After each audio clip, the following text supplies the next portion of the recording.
The sound of a signature shouldn't echo. But in the silence of the Crest Estate's west wing, it did. Every stroke of the pen carved through Sarah's veil like a blade drawn slowly across bone. She hadn't meant to be there. She'd arrived early, hours early, just to see him before the gathering. A surprise. Something soft. Something human in a world that had never given her much of either.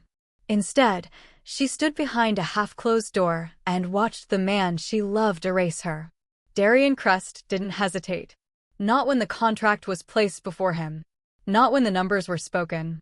Not when her name, her future, was crossed out in red ink like an accounting error. 50 million in assets, Magnus Crest said calmly. In exchange, you marry into House Ravel. Power should never be wasted on sentiment. A pause. Just enough time for Saris to believe foolishly that Darian would refuse. That 3 years meant something. That she meant something. He signed. No argument. No resistance. No hesitation. What about Saris? He asked. But his voice was empty. Detached. Already gone. A soft laugh followed. Cold. Polished. Cruel. Isolde Ravel. Give her compensation, she said lightly. Women like her survive. They always do. Women like her. Not noble. Not chosen. Not worth keeping. Saris didn't move. Didn't breathe. Didn't cry. Because something inside her didn't break. It went still. Like the moment before a storm decides whether it will pass. Or destroy everything in its path. Saris turned before the silence could consume her. One step. Then another. If she stayed even a second longer, she might shatter, and she refused to give them that. Her hand reached for the corridor door. It opened. She walked straight into someone. Solid. Unmoving. Like stone dressed in shadow. Strong fingers closed around her wrist, not rough, not gentle. Controlled. Careful, a low voice said. Saris looked up. The man standing before her did not belong to the Crest Estate. Tall. Broad-shouldered. Dressed in black, so precise it felt deliberate, not decorative. No crest. No colors. No need to prove anything. His eyes, dark, steady, were already on her. Not curious. Knowing. You heard, he said. Not a question. Saris pulled her wrist free. I heard enough. A flicker of something passed through his expression. Approval, perhaps. Behind the door, laughter resumed. Deals sealed. Futures rewritten. Forgotten. The man glanced toward the room, then back at her. And now, he asked. Saris lifted her chin, though her pulse hadn't steadied. Now, she said quietly, I leave. A pause. Then. That would be a mistake. He stepped closer, just enough to shift the air between them. Because the people in that room, he continued, voice calm, dangerous, just made a decision they don't yet understand. Saris narrowed her eyes. And you do. A faint smile touched his lips. I decide which mistakes destroy people, and which ones make them. He extended his hand. Lucian Nocturne. Saris didn't take his hand. Not yet. She studied him instead, the stillness, the certainty, the way he stood like the outcome of every situation had already been decided, and he was simply waiting for it to unfold. I don't make deals with strangers, she said. Lucian's expression didn't change. You already did. Her gaze sharpened. In there, he nodded toward the door. You placed your future in the hands of a man who just sold it. Silence. Clean. Precise. Unavoidable. Saris exhaled slowly. Say what you want. I am, he replied. And I'm offering you something better. That caught her. Not hope. Not comfort. Better. What exactly are you offering? She asked. Lucian stepped closer, lowering his voice just enough to separate them from the world behind that door. A correction. Her brow furrowed. To a mistake that should never have been made. Saris let out a quiet, humorless breath. You think you can fix this? No, Lucian said calmly. I think I can replace it. A pause. Then. Walk away tonight, he continued, and you remain exactly what they decided you are. His eyes locked onto hers. Stay, and you become something they'll never be able to control again. Saris felt it then. Not hope. Not fear. Power offered, not taken. And what does that cost me? She asked. Lucien's answer came without hesitation. Everything you were, and nothing you're worth. Saris let the silence stretch. Long enough to test him. Long enough to test herself. Why me? She asked. Lucien didn't look away. Because you didn't beg. A flicker of something moved behind her eyes. In that room, he continued, you were dismissed, diminished, reduced to something expendable. His voice stayed level. And you chose not to break. Saris crossed her arms. You're mistaking restraint for indifference. No, Lucien said. I'm recognizing control. That landed. Sharp. Precise. Behind them, the doors opened. Laughter spilled into the corridor, light, careless, untouched by consequence. Saris didn't turn. Lucien stepped closer, his presence quiet but undeniable. They think this ends tonight, he said. It doesn't. Her pulse steadied. Not from comfort. From clarity. What happens if I say no? She asked. Nothing, Lucien replied. You leave. You rebuild.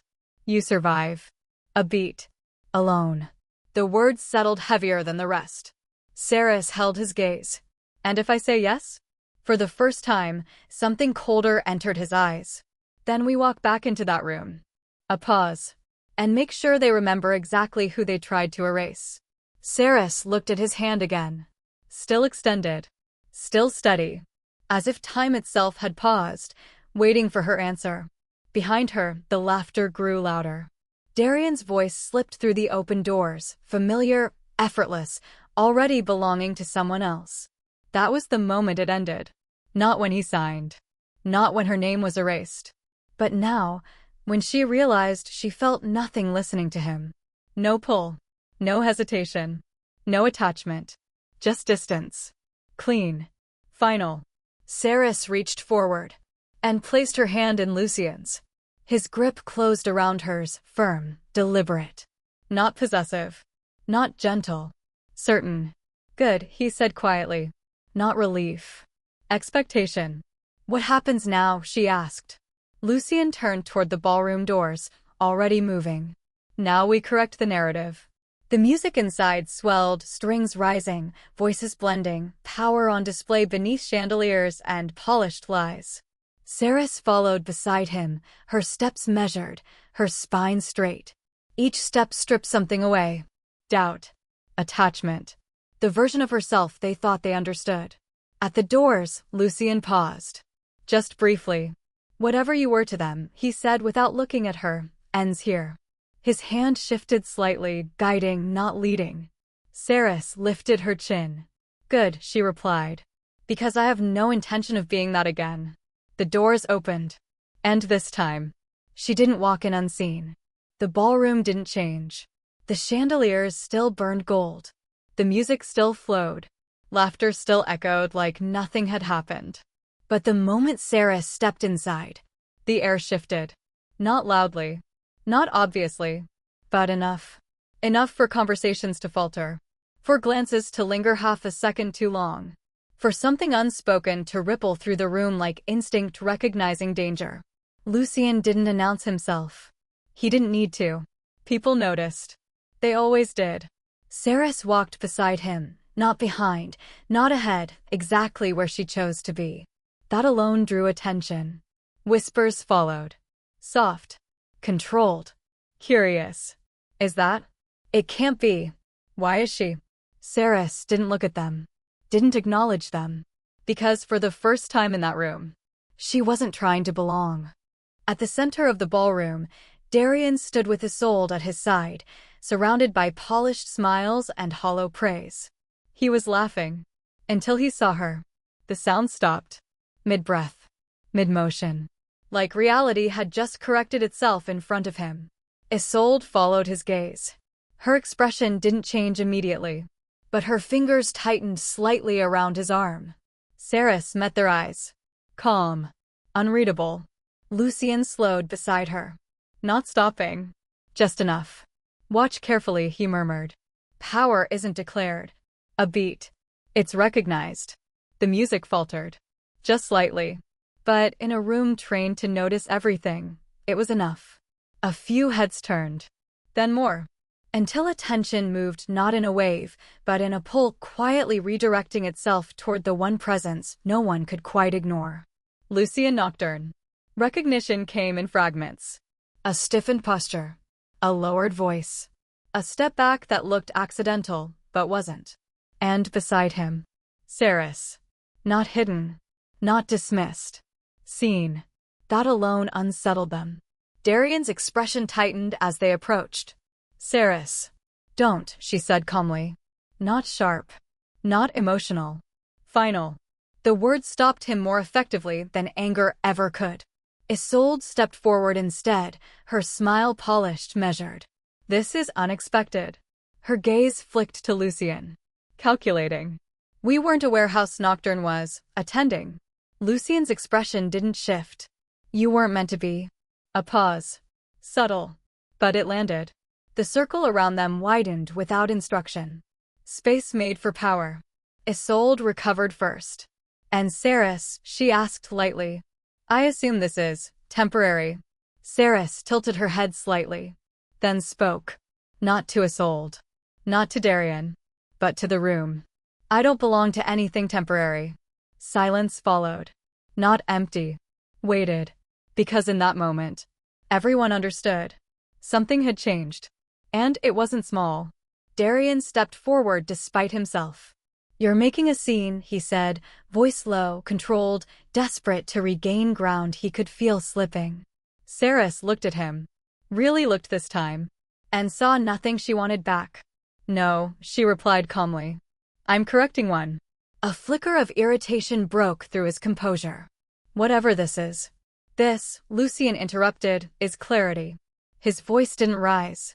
It didn't need to. The room stilled again. Magnus Crest approached then, drawn by disruption the way power always is. His gaze moved from Lucien to Saris, then back again, calculating faster than most could think. Lord Nocturne, Magnus said carefully. To what do we owe this intrusion?